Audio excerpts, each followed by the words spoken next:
When I was about 43, I read, I think it was in the Utne Reader, a magazine, that described that a man who'd done some time in prison for white collar crime stuff had written a book for people who were going to prison for the first time. And in this book, he had advice for, okay, so he says, if you're not big, ugly, and strong, you're probably going to end up as somebody's bitch. And so here's my advice on, first off, he says, you ought to pick him instead of one of them picking you. And he says that if he wants to loan you out to his friends, that can work to your benefit, because then there's more people looking out for you in the yard to protect you. So yeah, it's okay to get loaned out to his friends. I was so incensed at that, we sentence people to confinement. We don't sentence them to sexual slavery. And so I started writing to mayors and governors and congresspeople, and nobody gives a shit. We got to be tough on crime. So I thought, well, maybe I ought to find out more about prison. So I found there were a lot of, pen pal services, where what they wanted you to do was to donate a little money so that the preacher could get a nicer car to drive out to the prison. And I finally found one that all they wanted to do was line you up with somebody who wanted a pen pal. So I ended up with a guy named Harold Savoy, who was in the Louisiana State Penitentiary at Angola. And in Angola, I think something like 70% of the inmates are black, 70% of the inmates are lifers.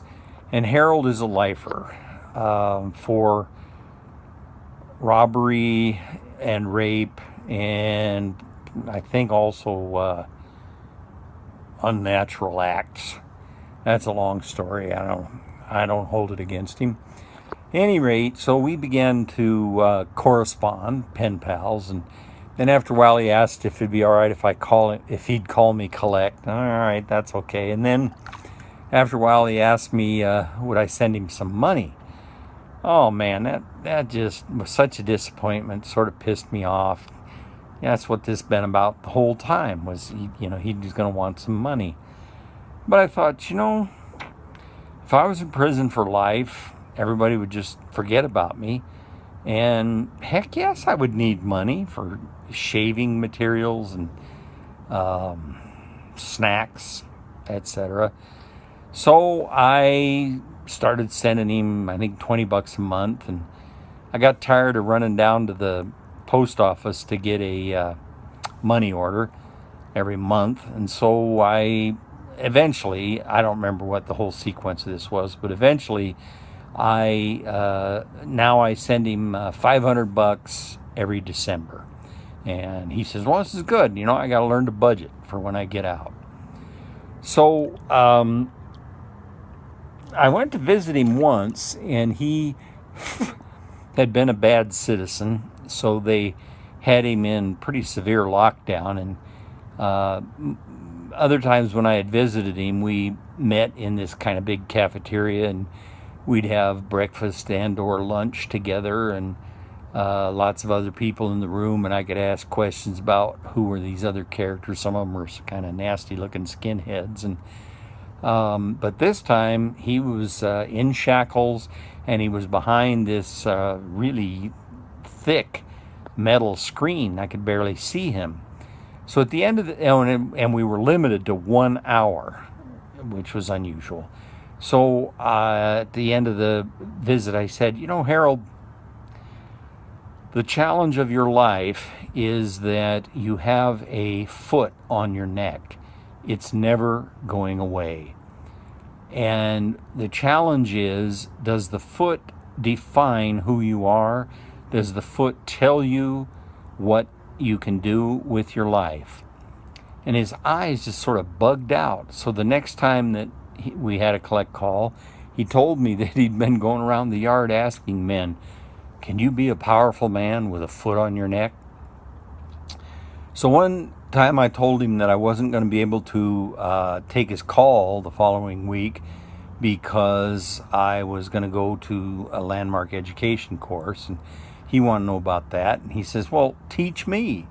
And I thought, well, God, how do you teach something that the real benefit of it is to be able to watch other people as they work with the forum leader and as they get insights into the nature of their own life? Well, then that usually applies to you too. That's where you get the juice too, is by watching them. So, but this is, just him and me.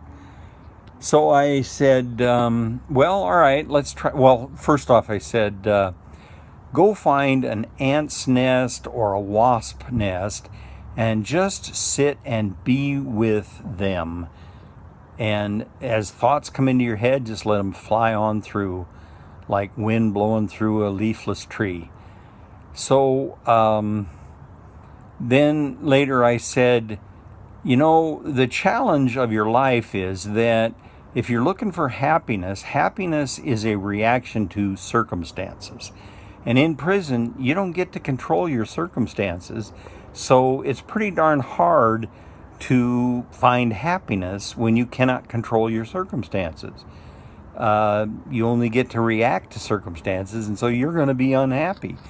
So what you want to do is, instead of being a pinball, you want to get your hands on the flippers. And so how do you get your hands on the flippers? How do you become the author of your experience of your life? And I said, the place to start in creating a life is gratitude. Well, so in several calls after that, he would say something about that I had told him that he should learn to be grateful. And I said, oh, God, no. A rich, spoiled white guy up in Washington State trying to tell some guy in the Louisiana State Penitentiary he should be grateful. That is never what I said. What I said was, if you want to learn to create your life, then you have to start with gratitude. That is something you can create. You can be up to your neck in horse poop and be grateful that you're not standing on your head. And so then also forgiveness is something that you create. You don't react. Forgiveness is not a reaction. And I said, your personal health, taking care of your health is pure creation. So Harold, get started on creating your life. Then one day he was telling me that he was very disappointed that his sister didn't make much effort to be in touch with him. And so I said, okay, look, the issue is not your resentment that your sister isn't loving you. The issue is that her heaven is going to be a lot smaller because she did not learn to love her brother. And I said, Harold, maybe that's what you would like. You'd like to get even with her for not loving you. Let her heaven be smaller. Is that what you'd like?